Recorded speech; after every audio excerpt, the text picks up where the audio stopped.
Rajput Karni Sena chief shot dead in broad daylight in Jaipur right last evening. In that CCTV footage that we see on our screens there, attackers were seen whipping out their weapons and firing indiscriminately at Sukhdev Singh Gogamedi, who was sitting right on his couch while he welcomed those guests inside his home. And a few minutes into the conversation, these men stood up and shot him point blank. Before fleeing, one of those assailants shot at a motionless Gogamedi lying on the floor from a close range as well, yet again to be sure that he's dead. In fact, one of Gogamedi's security guards has also sustained bullet injuries in that cross-firing. Rohit Godara of Lawrence Bishnoi gang has claimed responsibility for this attack. A second accused in this case, the accused assailant, one of them has been identified. The second one has been identified as Nitin Fauji, who is said to be, who was part of the Indian Army. He was part of the Rashtriya Rajput, in fact, he was part of the Indian Navy, a 22-year-old boy, and his brother too is part of the Navy. And we believe that he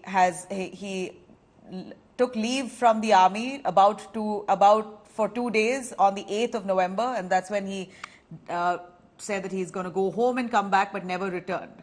We see that he, along with a gang of men, have decided to carry out this murder, but it's also suspected to be a gang rivalry. Rashtriya Rajput Karni Sena and other community outfits sat in protest as they called for a statewide bandh in Rajasthan over this killing. In fact, BJP has slammed Ashok Gehlot's regime, saying this is the adverse effect of the way gang wars have flourished in the desert state since the Gehlot regime came to power. कि बहुत ही निंदनीय घटना है ये, और राजस्थान में जो कांग्रेस शासन में कानून व्यवस्था लचर हुई थी, उसका ये परिणाम है। हमारी डिमांड है कि अपराधियों को तुरंत से तुरंत पुलिस पकड़े। पहला विषय ये है, और हमारी पार्टी ने भी प्रतिक्रिया दी है, हमने भी यही प्रतिक्रिया हमने दी। सर, इंडिया स्वामी जी, हत्या हुई है दिन दहाड़े, प्रशासन फेल रहा है, आज आप भी मौके पहुंचे, किस तरह से देखते हैं पूरे इस घटनाक्रम को? दुखद घटना है, और एक सर्व समाज की सेवा में सदैव उपस्थित रहने वाले गोगामेडी जी, जिनके साथ ये किया गया, और ये इसका पूरा दोष जो है ये गहलोत सरकार को जाता है। वो सुरक्षा दे न पाए, और 5 साल में ऐसी दुर्घटनाएं प्रतिदिन घटती रही, और वो इस जगह लॉ एंड ऑर्डर उनका जीरो था। बार बार सिक्योरिटी के लिए पत्र लिख रहे थे, सुखदेव गोगामेडी गौ संरक्षक के लिए बातचीत कर रहे थे। मैं खुद उनके साथ इस कार्य में निरंतर सहयोग किया कि इनको सिक्योरिटी प्रदान कर दें।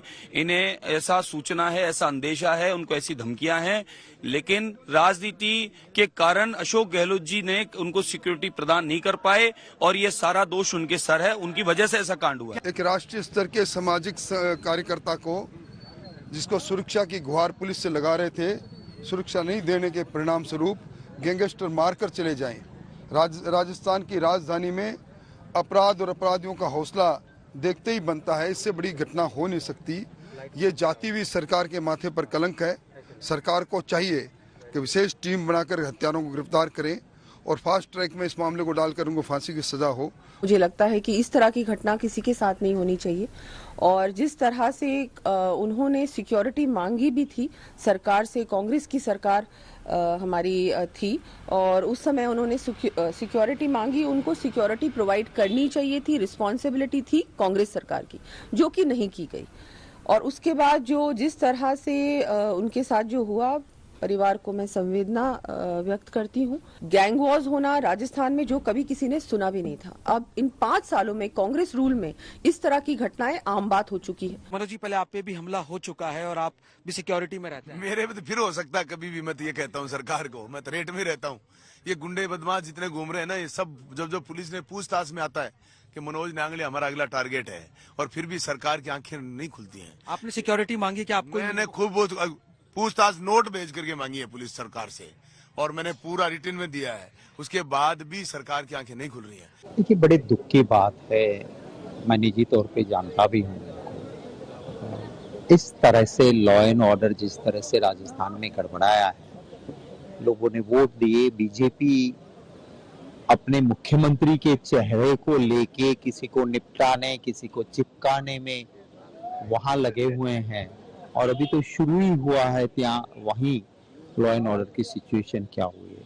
मैं उम्मीद करता हूं कि जल्द से जल्द जो भी जिम्मेवार है वो पकड़े जाएं और कड़ी सजा उनको मिलनी चाहिए। देखिए, ये जो हत्या हुई है ये बहुत गंभीर मामला है और ये तय बात है, ऐसे क्रिमिनल्स जो खुलेआम आकर गोलियां चला रहे हैं उनको तो पुलिस को निश्चित रूप से ठोक के मारना होगा। ये वक्त आ गया जो ऐसे क्रिमिनल्स का तो तुरंत एनकाउंटर किया जाए। कौन है ये क्रिमिनल्स, कहां से आए हैं, कैसे अटैक कर दिया, ये बहुत बड़ी घटना है। और ऐसे में यदि ये बात आ रही है कि उन्होंने सुरक्षा मांगी थी तो ऐसे पुलिस अधिकारी जिनसे उन्होंने सुरक्षा मांगी थी उनके खिलाफ सरकार को कार्रवाई करनी चाहिए, तुरंत प्रभाव से एक्शन होना चाहिए। आपकी क्या डिमांड है राजेंद्र जी? जुडिशरी इंक्वायरी इंक्वायरी क्या मांग है और आपको क्या लगता है हत्या के पीछे क्या वजह रही है? देखिए, ये थरेड थी, सरेआम थी और इसको पंजाब की सरकार ने कह दिया था कि आप इस व्यक्ति की जान को खतरा है। केंद्र की सरकार ने कह दिया था, हमारे सारे सामाजिक संगठनों ने कह दिया था। वो आदमी चिल्ला के हमने एक प्रयास किया था, मैं सरकार में था, मुख्यमंत्री ने नहीं सुनी, हम डीजी ने नहीं सुनी। एडीजी को कहा था, बोले डीजी की रिस्पॉन्सिबिलिटी, उसने कहा ऊपर से नहीं हो रहा। 1000 प्रयास किए थे, हमने नहीं माने। किन किन अधिकारियों से बातचीत हुई थी आपकी गुड़ा साहब? पहले जो एडीजी क्राइम रवि प्रकाश बेहड़ा से मिला था, एमएन दिनेश से मिला था, सभी से मिला था, होम सेक्रेटरी से मिला था, सबसे बात की थी मैंने। अभी ये कह रहे हैं कि एनकाउंटर का बदला एनकाउंटर से होना चाहिए। समाज के लोग काफी आक्रोशित है। लास्ट में क्या करेंगे, मरेंगे क्या? ऐसे कितने लोग मरेंगे?